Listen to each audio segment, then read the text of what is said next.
చంపేస్తున్నాడు, కాపాడండి. నా నపుంసక మొగుడు నుంచి రక్షణ కల్పించండి అని. నా చేతిలో కర్ర జారిపోయింది. నలుగురు నన్ను వింతగా చూశారు. ప్రభావతి ముక్కుతూ, ములుగుతూ పడక గదిలో తనకి సుఖం ఇవ్వకపోగా తన చేత ఏవేవో చెయ్యమని చెబుతున్నాడని, నేను కాదంటే కొడుతున్నాడని, ఎవరినెవర్నో తెస్తున్నాడు. ఏడ్చి చెప్పింది. ఏడ్చే ఆడదాని మాటలు ఎవ్వరూ నమ్మరు. నేను నపుంసకుణ్ణి కాదు. దీని ప్రవర్తనతో నాకు సెక్స్ మీద ఉత్సాహం పోయిందని గొంతు చించుకొని చెబుదామనిపించింది. నరాలు తెగేలా నేను బ్రోకర్‌ని కానని చెప్పాలనిపించింది. కానీ ఏదీ చెప్పలేకపోయాను. నలుగురు నన్నన్నారు. చుట్టూ లోకం కాకుల్లా నా మీద పడ్డారు. ఇంతకు ముందు పారిపోయిన రాజుని నేనే తీసుకొచ్చి నా భార్య పక్కలో పడుకోమన్నాననే అసత్యాన్ని సత్యంగా తేల్చారు. మొహన ఉమ్మటం ఒక్కటే తక్కువ. కారణం ప్రభావతి అద్భుతమైన నటన. మగవాడు అబద్ధమాడితే తడికల చిల్లులుగా ఉంటుంది. అదే ఆడది చెబితే అందమైన గోడలా. నేను ఓడిపోయిన సైనికుడిలా వెనక్కి తిరిగాను. లోపలికెళ్ళి తలుపేసుకున్నాను. నా ముందున్న జీవితంలానే గదంతా చీకటి. ప్రభావతి ఆ రోజు వెళ్ళటమే. ఆ తరువాత తెలిసింది ఆనంద్‌తో అది లేచిపోయిందని. నేను నిజాయితీగా ఉన్నది ఉన్నట్టు చెప్పాను. నేను నపుంసకుడినా? అనుమానపు మొగుణ్ణి, రాక్షసుణ్ణి, బ్రోకర్‌నా? చెప్పు. దయానిధి చాలాసేపటి వరకు మాట్లాడలేకపోయాడు. సారీ. అందరిలా నేను నలుగురి మాటలు నమ్మి నిన్ను అనుమానపు శాడిస్టపు మొగుడే అనుకున్నాను. కానీ ఇప్పుడే తెలిసింది అసలు కథ. I'm very sorry. గురుమూర్తి నిర్లిప్తంగా నవ్వి అన్నాడు. 2 జాలి మాటలకో, 2 వాత్సల్యమైన చూపులకో నా గాథ నీకు వినిపించలేదు. నిన్ను అడగబోయే సహాయానికి నా గతంతా చెప్పాను. ఏ భర్త తన భార్య గురించి విపులంగా చెప్పడు. నేను చెప్పానంటే కారణం ఒక్కటే. నేను నీతో చేయించే పని వల్ల నన్ను అసహ్యించుకోకుండా అర్థం చేసుకొని సహకరిస్తావని. తప్పకుండా. నిస్సంకోచంగా అడుగు. అయినా నా హెల్పు నువ్వు చెప్పిన దానికి సంబంధమేమిటో అంతుపట్టటం లేదు. ఉంది. కట్టుకున్న మొగుడే భార్యని పరీక్షించటం. తన స్నేహితుడినే ఆయుధంగా ఉపయోగిస్తున్నాడంటే ఆ భర్తని నీ దృష్టిలో ఏమనుకుంటావు? గురుమూర్తి అన్నాడు చివ్వున తలెత్తి. అవును. నిన్ను వినియోగిస్తుంది ఆ పనికే. మొత్తం కథంతా విన్నావు. ప్రభావతిలానే అదీ ప్రవర్తిస్తుంది. కేవలం నా అనుమానమే. మరి కొన్నాళ్ళకి ప్రభావతిలా మారి నా ఎదురు పడకుండానే నాకు తెలియాలి. అందుకే తప్పైనా ఈ మార్గం ఎన్నుకున్నాను. తెలుసుకొని ఏం చేస్తావు? అనుమానంగా అడిగాడు దయానిధి. ప్రశాంతంగా గడుపుతాను. ప్రభావతిలా సుఫల కూడా ప్రవర్తిస్తే తట్టుకునే శక్తి ఈ జీవికి లేదు. నా నష్టజాతకాన్ని నిందించుకుంటూ దూరంగా వెళ్ళిపోతాను. లేదా దానిమీద కసి తీర్చుకుంటాను. ముక్కలు ముక్కలుగా నరుకుతాను. నో. అంతదాకా ఆలోచించకు. నేను ఒక్కసారి చూసినా, గంట పరిచయమైనా నేను చెప్పగలను. నీ సుఫల స్వాధిమూర్తి. తథాస్తు. నాకు మాత్రం జీవితం మీద కోరిక ఉండదా? ఆమె గతం, ప్రస్తుతమంతా ముచ్చదగినదే అయితే సంతోషంగా ఆవిడ కాళ్ళ ముందు పడమన్నా పడతాను. నీ దురదృష్టం కొద్దీ ప్రభావతి శంకిని జాతి స్త్రీ. సుఫల అలా కాదు. పద్మిని జాతిది. స్వచ్ఛమైన ముత్యపు నీరు వంటిది. ఒడ్డున్నుంచొని ఈత గురించి ఎన్నైనా చెప్పవచ్చు. ఒక్కసారి దెబ్బతిన్నాను. ప్రభావతి తొలి ప్రవర్తన సుఫలలో లీలాగా కనబడుతుంది. కేవలం నీ అనుమానం. అంతే. నాకు అనుమానమే. అది తీర్చుకునే ప్రయత్నమే చేస్తావా? చెయ్యవా? చెయ్యను. స్నేహితుడి భార్యని పరీక్షించే నీచ మనస్తత్వం నాకు లేదు. ఒక స్నేహితుడిగా నీ బాధ విన్నాను. స్నేహధర్మం పాటించాను. దయచేసి నన్ను ఒత్తిడి చెయ్యకు. సారీ చెప్పి ముందుకు నడిచాడు. గురుమూర్తి అసహనంగా అరిచాడు. అన్యాయం. మొత్తం నా వ్యధంతా విని కూడా అర్థం చేసుకోలేకపోవటం విచారకం. మన స్నేహం సాక్షి. నువ్వు చెయ్యలేకపోతే ఈరోజే నీకు, నాకు ఇదే చివరి కలయిక. గురుమూర్తి సన్నిహిత్యం కావాలంటే వెనక్కి తిరుగు. దయానిధి నడిచేవాడల్లా ఆగాడు. తప్పదన్నట్లుగా అడుగు ముందుకేసి గురుమూర్తి వైపు తిరిగి ఆగాడు. నీ భార్యని పరీక్షిస్తాను. ఏం చెయ్యమంటావో చెప్పు. ఈ చిన్న హోటల్లో జనం అట్టే లేరు. ఉన్న నలుగురికి 4 టీ తెచ్చాడు నాయర్. ఆ నలుగురు విధిగా రోజు కలుసుకునే ప్లేస్ కూడా అదే. నాయర్ వెళ్ళగానే టీ తీసుకుంటూ అడిగాడు త్రిమూర్తి. అయితే గురుమూర్తి అనే గొర్రె దయానిధి అనే కసాయివాడిని నమ్మిందన్నమాట. మరే క్వెషన్ పేపర్ లీక్ అయ్యింది. 100కి 100 గ్యారంటీ చెప్పాడు గోపీచంద్. ప్రసాదం మాకు పెట్టాలి అన్నాడు కమలాకర్.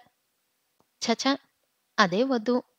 వాడికేదో అనుమానం పిశాచి పట్టి వీణ్ణి సహాయం అడిగితే మనకి చెప్పటమే తప్పు. దానికి తోడు వెలికి మాటలు.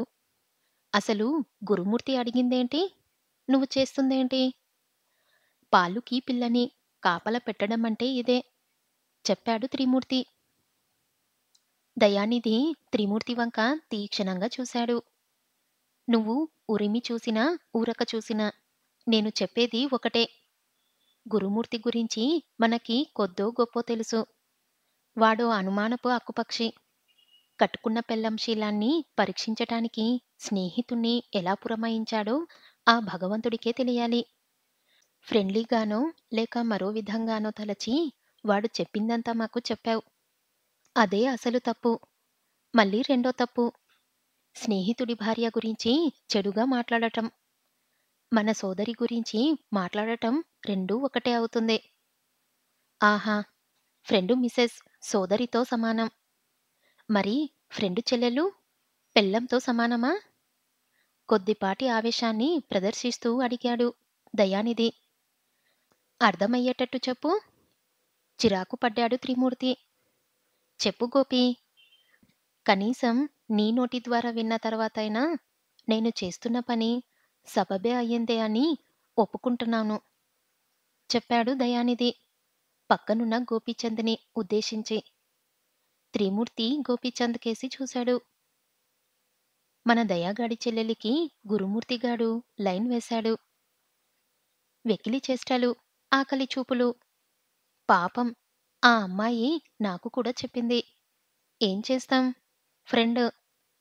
వాడికి లేకపోయినా మనకైనా ఉండాలిగా. నోరు మూసుకొని ఊరుకున్నాం.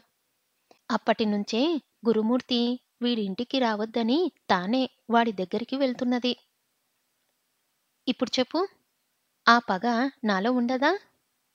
త్రేతాయుగంలో ఒక దెబ్బ కొడితే నవ్వి ఊరుకోవాలి. ద్వాపరయుగంలో అది తప్పని చెప్పాలి. అదే కలియుగంలో అయితే దబదబమని ఊపిరాడకుండా కొట్టాలి. అందుకే వాడి పెళ్ళాన్ని వాడు ప్లాన్ చేసిన విధంగానే టెస్ట్ చేసి ఎలా నా దారికి తెచ్చుకుంటానో చూడండి. కట్టుకున్న పెళ్ళామే ఎదురు తిరిగి చెప్పు తీసుకొని కొట్టేలా చేస్తాను. చూడండి. ఎదుటవాడు గడ్డి తిన్నాడని నువ్వు తింటావా? కోపంగా ప్రశ్నించాడు త్రిమూర్తి. నాకంటే ముందే గడ్డి తినటానికి వెళ్ళావుగా. మరి నీ స్నేహితుడినేగా నేను. తప్పు లేదు. తింటాను. దయా, ఏం మాట్లాడుతున్నావో అర్థమవుతుందా? అరిచాడు.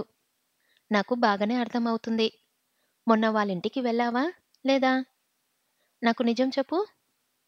ఆమె నిన్ను కూర్చోమందా లేక నువ్వే కూర్చున్నావా? గురుమూర్తి చెప్పినప్పుడే అనుకున్నాను. ఆమె ఖచ్చితంగా నిన్ను కూర్చోమని చెప్పలేదని. త్రిమూర్తి తత్తరపడ్డాడు. ఏం కాదు. వాడికోసం వెళ్ళాను. ఎలాగో 5 నిమిషాల్లో వస్తాడు కదా అని ఆగాను. అప్పుడు గాని తన పొరపాటు అర్థం కాలేదు. అనాలోచితంగా తాను జరిగింది జరిగినట్టు చెబుతున్నానని తెలియగానే తల వంచుకున్నాడు. నిజం నిప్పు. ఎంత దాచినా దాగదు. ఆమె కూర్చోమంది అని అనకుండానే కూర్చున్నావు. ఎందుకు? గురుమూర్తి స్నేహం తీసే. హిపోక్రసీ మాటలు వద్దు. వాడు మనకి ఫ్రెండ్ కాదు. ఓంకార్‌కి మాత్రమే. కానీ మన నలుగురి స్నేహం ఇప్పటిది కాదు. హైస్కూల్ దగ్గర్నుంచి. మనలో మనకి మొహమాటం, దాచుకోవటం వేస్ట్. Come on tell me. గురువుగాడి భార్య మీద నీకు కన్ను ఉందా లేదా? అవును. చెప్పాలి. అరిచారు కమలాకర్ గోపీచంద్. త్రిమూర్తి తప్పు ఒప్పుకున్నట్లుగా తల ఊపి చెప్పాడు. నిజమే. ఆమె మహా ఇల్లాలు. నేను వెయిట్ చేస్తాననగానే అయిష్టంగా మొహం పెట్టింది. కానీ నేనే ఏదో రకంగా పరిచయం పెంచుకుందామని కూర్చున్నాను. ఎందుకో ఆమె నా కళ్ళ ముందు అనుక్షణం కదలాడుతుంది. నీ బుద్ధి పోనిచ్చుకున్నావు కాదు. వాణ్ణి చెప్పనియ్యరా? విసుక్కున్నాడు దయానిధి. ఎందుకో ఆమెనే చూస్తూ ఉండాలనిపించింది. అలా వెయిట్ చేయడం తప్పు కాకపోయినా ఒక రకంగా తప్పే. ఒప్పుకుంటున్నాను. ఆ చిన్నదానికే వాడు ఆమె మీద అనుమానపడతాడని ఊహించి ఉంటే వెంటనే వెళ్ళిపోయి ఉండేవాణ్ణి. అంటే సుఫల నీకు బాగా నచ్చిందన్నమాట. అన్నమాటేంటి? ఉన్నమాటే. వాడికే కాదు, నాకు కూడా. మీరేం అనుకోనంటే త్రిమూర్తిగాడిలా నా మనసులోని ఉద్దేశం కూడా చెబుతాను. కమలాకర్ ఉత్సాహంగా ముందుకు వంగి అన్నాడు. ముగ్గురు కమలాకర్ వంక ఆశ్చర్యంగా చూశారు. నాకు వీడిలా చూడాలనిపించటం నిజమే కాని మొహాన్ని కాదు. మరి? ముగ్గురు కొరస్గా అడిగారు. అత్యంత కోమలమై వెంట్రుకలు లేనిదై నునునునుపు గల ప్రదేశం. ఏది? ఆ భాగం. బ్రహ్మకైనను రిమ్మ తెగులు పుట్టించగల ఆ ప్రదేశాన్ని చూడాలని ఆశ, అభిలాష. ముగ్గురి కళ్ళు వెడల్పయ్యాయి. ఒక్క నిమిషం పాటు ఎవ్వరూ మాట్లాడలేదు. కమలాకర్ అంత సూటిగా చెబుతాడని ఎవ్వరూ ఊహించలేదు. సో, మన అందరికీ ఆవిడ గారి మీద కన్ను పడిందన్నమాట. ముసుగులో గుద్దులాటెందుకు? అంతా ఒప్పుకోండి. గోపీచంద్ తేల్చి చెప్పాడు. ఒప్పుకున్న మాత్రాన తీరేది కాదుగా. నిరాశగా పెదవి విరిచాడు కమలాకర్. నీ బొంద. మన కోరిక ఏమీ కొట్లో బూంది కాదు. అప్పటికప్పుడు కొనుక్కొని కోరిక తీర్చుకోవటానికి. పరాయివారి సొత్తు. ఫ్రెండు భార్య. ఆశించటం ఆశాభంగానికే. గోపీచంద్ మాటలకి కస్సున లేచాడు కమలాకర్. మాటిమాటికి ఫ్రెండు ఫ్రెండు అనకు. నాకెందుకో వినబుద్ధి కావటం లేదు. వాడు మనకి ఫ్రెండేమిటి? వాడనుకుంటే అది మన తప్పు కాదు. వాడ్ని ఏనాడు మనవాడు అనుకోలేదు. ఓంకార్ గాడు వాడు ఒకటి. మనం కాదు. ఓంకార్ అంటే గుర్తుకొచ్చింది. ఈ టాపిక్ ఎటువంటి స్థితుల్లోనూ వాడి చెవిన పడకూడదు. వాడెప్పుడూ వాడి పక్కే. హెచ్చరించాడు దయానిధి. సరేగాని ఇంతకీ అసలు విషయం చెప్పు. గురుమూర్తి ఎలా అప్రోచ్ అవ్వమన్నాడు? అసలు ప్లాన్ ఏంటి? అడిగాడు కమలాకర్. ఏదో పావల ప్లాన్ చెప్పాడు. అసలు ప్లాను నేను చెబుతాను. రేపు మీరందరూ లెటర్ రాయాలి. మేమా? ఎవరికి? కొరస్గా అడిగాడు. దయానిధి తాపిగా చెప్పాడు. సుఫలకి. గురుమూర్తి నన్నెందుకు నియమించాడో అంత పూసగుచ్చినట్టు రాయాలి. రాస్తే? అప్పుడుంటుంది అసలు డ్రామా. ఇద్దరు కొట్టుకు చస్తారు. అప్పుడు నా మనసుకి ప్రశాంతత. రెండో పెళ్ళాం కూడా ఛీ అని వదిలేసిన తర్వాత నేనే చెబుతాను.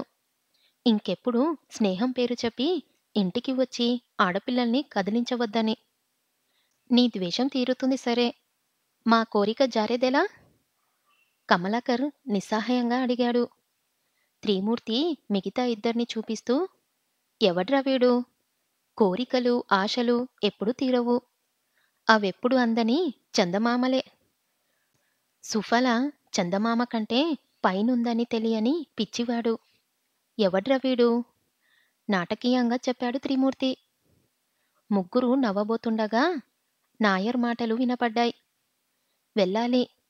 మా ఆడోళ్ళు వస్తున్నారు. మీరెళ్ళాలి. ఈసారి నలుగురు నవ్వలేదు. నోరు తెరిచారు. ఆ రోజు సుఫలకి ఎంతో ఆనందంగా ఉంది. కారణం ప్రతిరోజులా గురుమూర్తి దండకం లేకపోవటం కాదు. కాపురానికి వచ్చిన ఇన్ని రోజులకి సినిమాకి తీసుకువెళ్తున్నాడని. ఆ సంబరంలో మర్చిపోయింది. అప్పటి వరకు పడిన అవమానాలు, వ్యధలు అన్నీ తుడిచేసింది. స్త్రీ కదా! గురుమూర్తి లేని ఆప్యాయతని గొంతులోకి తెచ్చుకొని మాట్లాడుతున్నాడు. సుఫల కబుర్తు చెబుతూనే రెడీ అయ్యింది. ఇద్దరూ రిక్షాలో సినిమా హాల్లోకి కూర్చున్నారు. భారతదేశ ఆర్థిక విధానంలా గందరగోళంగా ఉంది థియేటర్ ఆవరణ. ఎటు చూసినా జనం. పనిలేని జనం. అదే పనిగా చేరిన జనం. భారతదేశంలో పనిలేక చెయ్యలేని బద్ధకస్తులన్నీ లెక్కబెట్టాలంటే ఉదయపు, మధ్యాహ్నపు సినిమా హాల్లోని జనాన్ని లెక్కిస్తే సరిపోతుందనుకుంటున్నాను. టికెట్స్ దొరుకుతాయంటావా? నిరాశగా పెదవి విరిచి అన్నాడు గురుమూర్తి. పోనీ ఇంకో సినిమాకి వెళ్దాం. దొరకని దానికోసం ఆశపడే సగటు మనిషి ఆలోచన లేని సుఫల అడిగింది. గురుమూర్తి కంగారు పడ్డాడు. ఇంకా నయం. నిరాశపడటం, వెనక్కి తిరగటం చెయ్యాలనుకున్నది. చెయ్యలేకపోవటం గురుమూర్తికి తెలియని పదాలు. నువ్విక్కడే ఉండు. నేను సంపాదిస్తాను. చెప్పి జనంలో కలిశాడు. కేవలం సినిమా టికెట్స్‌కి అంత పెద్ద డైలాగ్ ఎందుకు చెప్పాడో అర్థం కాక, ఆలోచించటం ఇష్టం లేక ఓ పక్కగా నిలబడింది. అయితే గురుమూర్తి వెళ్ళింది టికెట్స్ కోసం కాదు. టికెట్స్ అతని జేబులో ఎప్పుడో వచ్చేశాయి. అతనెళ్ళింది దయానిధి కోసం. ముందుగా చేసుకున్న ఒప్పందం ప్రకారం అనుకున్న ప్లాన్‌లో దయానిధి రిసీవ్ చేసుకోవటం కోసం. క్యాంటీన్ దగ్గర సిగరెట్ కాలుస్తూ అటూ ఇటూ తిరిగే ఆడవారి గుండెలకేసి చూస్తున్న దయానిధిని చూడగానే గురుమూర్తి చెయ్యి ఊపి పలకరించాడు. నీకోసమే వెయిటింగ్. ఆలస్యమైందే? అడిగాడు దయానిధి. ఆడవారి అలంకరణ గురించి చెప్పేదేముంది? ఇవిగో టికెట్లు. చెప్పిన ప్లాన్ గుర్తుందిగా? దయానిధి తల ఊపాడు. మరీ ఓవర్‌గా చెయ్యొద్దు. జస్ట్ ఊరికే చెప్పి 3 టికెట్స్ ఇచ్చాడు. అది వేరే చెప్పాలా? ఆమె నాకు సోదరితో సమానం. దాని గురించి వరీ అవ్వొద్దు. ఆ నమ్మకం నాలో ఉండబట్టే నీకు అప్పగించింది. నమ్మకం కట్టుకున్న పెళ్ళాం మీద లేనిది నా మీద ఉంటుంది. పైకి అనలేదు దయానిధి. మనసులో అనుకున్నాడు.